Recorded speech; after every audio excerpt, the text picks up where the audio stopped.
Hey y'all, it's Grizz here at Windmill Farms in North Mississippi, and I posted a video the other day about the mash tun, about how you can make your own mash tun so you weren't out a lot of money.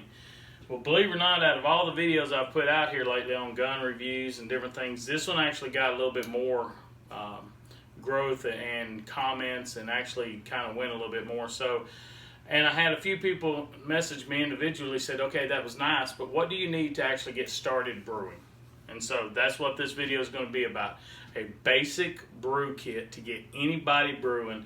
And this will get you brewing the right way, people. You can do it a bunch of other ways, and use old coolers. I've seen people use square coolers to put their stuff in and to chill it and all.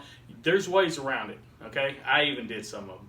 But this is the correct way. This is a good way. And if you get started this way, you won't run into beer spilling out on the floor and then your wife getting mad at you because the floor is all sticky from the beers on it and stuff, okay? So what I got here is a basic setup.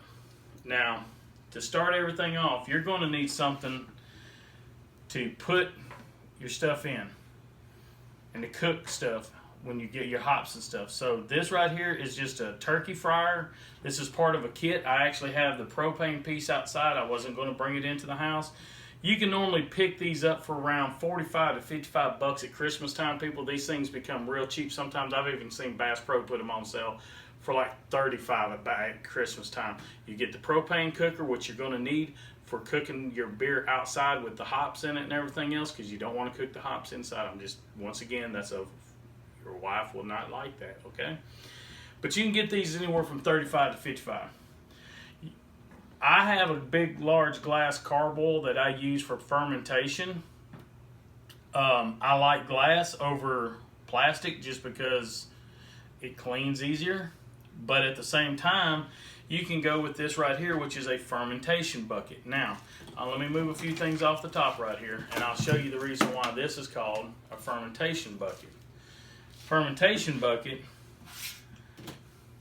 has a lid with a hole drilled in it and a washer so that you can put your airlock in there. Airlocks are needed to get rid of excess pressures from the beer.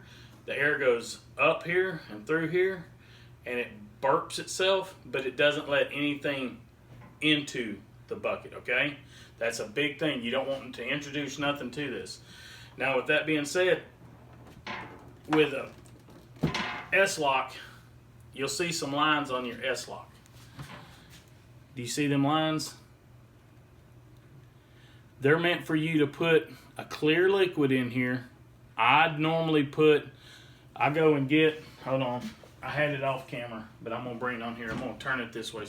I normally go get a small bottle of vodka, and this will fill several of these, but I pour the vodka in here until I get it lined up at them two lines. Now what that does is the vodka, the alcohol, now if you got moonshine, any clear liquid, any clear alcohol will work. What it does is, as this burps, it doesn't let anything, including flies or anything else, from getting back through this airlock system and to contaminate your beer as it's going through its process, okay? So get you some kind of a clear alcohol. Don't use rubbing alcohol. Use something we're going to drink, okay? I'm just going to put it that way. But you got to have airlocks. This is one of several different types. I particularly like the S style. It works real good for my mead, my wines, and my beers. There's some other airlocks. If you go to your local brewer's place, he'll have several types. You choose from whatever you feel comfortable or whatever he suggests if you want to. Another good thing about the transfer bucket or the fermentation bucket is it has, now I store mine with the spigot turned up just so it's not below the line of my thing, but this allows you, it has a spigot on it, so this allows you to put tubing on this and to transfer it very easily, okay? But a fermentation bucket normally goes for around, I want to say $35 to $45 if I'm not mistaken. It's been a while since I bought this, so I couldn't really tell you. Another thing that you're going to need is a hydrometer. You're going to need to know what the alcohol content of your beer is. get one of these. There's several videos online. I'll probably make another one when I brew my next batch of beer, but there's several videos to tell you and show you and explain to you how to use your hydrometer. There's also a reading kit that goes with it. If your reading is this before you brew and this after you brew, this is how you figure out your alcohol content. It's not rocket science. If an old redneck like me can figure it out, trust me, y'all can too, all right? Let me just put that down in here so it's out of the way. Another thing you're going to need like a candy thermometer, something that's a cooking style thermometer. Now, we have a digital one that we use most of the time, but I just got this candy thermometer to show y'all you can use these too, because some of your beers, or most of your beers, there's a certain temperature that you bring it up to, there's a certain temperature you keep it at, there's a certain temperature that you start cooling it down with, okay? And that you cool it down before you do other things like add yeast, that kind of stuff. Okay? Now, another thing that really makes it easy to do, this is called a racking cane. It's basically like a hand pump that you would have pumped to get water out of your basement or something. There's a plug in here. There's a one-way valve. When you pull, that valve opens up and allows it to come in. And then when you push down like this, because it pushes that valve shut, it comes up through here. Now, once it starts coming up through here, it's got a suction on it, so it opens that one-way valve back up and goes through. Now, if y'all seen my video on racking the mead, y'all saw that we had a problem and I kept having to pump that. Well, the reason was this washer's going out and I need to replace it. But two, I had air leaking by up here because my tubing had actually worked itself loose and had been around. I'd been using it for so long that it was actually sucking air back in, which was breaking the airlock. Most of the time, once you put this in there, you pull up and get your liquid into here, and you push down. Normally, once this thing starts flowing, it's flowing. That's where you really need a clip on the end of it to stop it, because if not, once again, remember that beer on the floor that I was talking about? That will happen because you'll have to get the tubing up higher than this so the gravity will stop it, okay? Now, I have different stir spatulas and stuff that I use. One of the things that I do use is a clear glass rod. Once again, I love glass because it cleans up so easy. I have a clear glass for mixing things up, okay? Now, for doing your different, whether you're doing, no, don't go in there. I do that to keep dust and stuff from inside my bottles. You're going to need stoppers to put in the top. Now, what that stopper allows you to do, remember that air check valve I had? Allows you to put it in there. You can fermentate in this one, transfer to this one. There's different ways to do it, but that's why you need stoppers too, okay? Now, let me put that back right there so it don't get no dust in there. Transfer tubing, 3/8 inch transfer tubing. It's a necessity. You can't go without it, okay? I'm just saying. Now, you heard me talk about the hops and stuff earlier. One of the things is by the time you're putting your hops in, you've already done your sparging and stuff, which means all your grains are already out of it. All you've got now is your pure liquid for your beer. Well, you don't want to have to be restraining and stuff, so what you do is, which this is a big one because I got this for another project, but there's these bags, and this is, like I said, this is a big one, y'all. Don't go by this. Normally they're the size of this Ziploc bag, but they're a small mesh, real close to cheesecloth, and what it's meant to do is it's meant to help keep the hops from, as they cooking in there, to disintegrate and get all in there. You're still going to have a little trash at the bottom, but it's just a quick, easy way to get your hops out of there when it's all said and done with. It's just like if y'all have ever used a tea ball to add spices to something, or used a tea ball to make tea with, you know, it makes it a little cleaner, easier to get everything out of there, okay? And last but not least, you need different size brushes to get in these different things to clean them up, all right? Oh, another thing I need to talk about cleaning. You're going to need something like this. Now this, I'm not pushing any of these products, mind you, okay? This is just my setup. I'm not being paid by anybody. I'm not being told to say this stuff. This is just what I've used and what I'm comfortable with. This is a Be Bright, okay? You're gonna need this to sanitize all your equipment with, to do it with. Now, with that being said, y'all see that I've got a small 1 gallon bottle down here. Sometimes you're going to make small batches of beer just to try something. See, you cut your recipe by 5, because most of your beer recipes are set up for 5 gallons. So sometimes it's best to cook 5 gallons, but sometimes it just comes down to the point you don't have the time, you don't have the space, or you don't have the money. Cut it by 1/5. Make you a sample batch. See if it's something you and your buddies are even going to want to drink. There's stoppers that go in the top of this, everything, okay? Now, another thing I'll say that you need for a startup is a book, okay?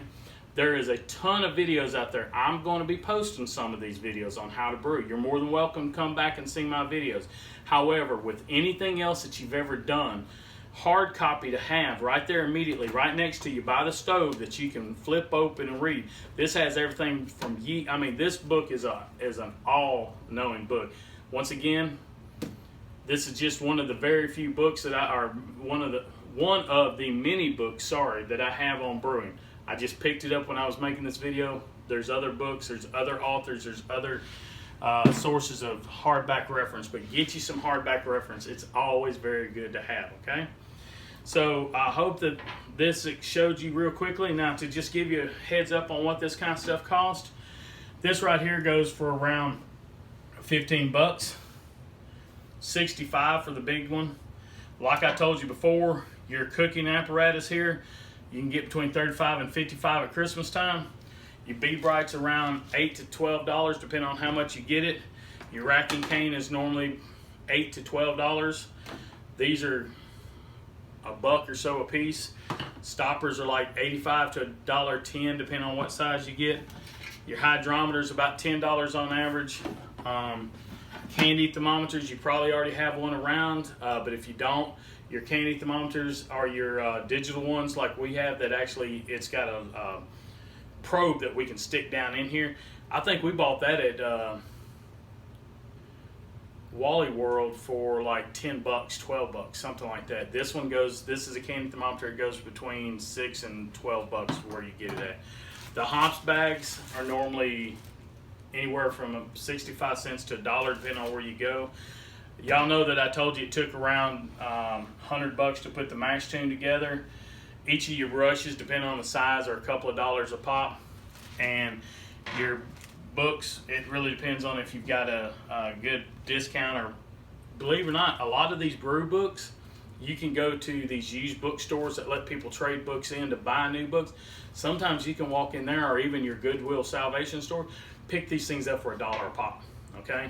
Look in your Salvation, look on your line for any of this equipment. You'll be surprised. Some people, they got tired of it, they just realized that they didn't want to do it no more, or they moved and they didn't have the room. Sometimes they sell it real cheap. Some people know what they got and they're not going to sell it cheap. I think me and Laura actually picked up 30 plus of these 1 gallon bottles here for $1 a pop. That's right, $1 a piece. We got a good deal.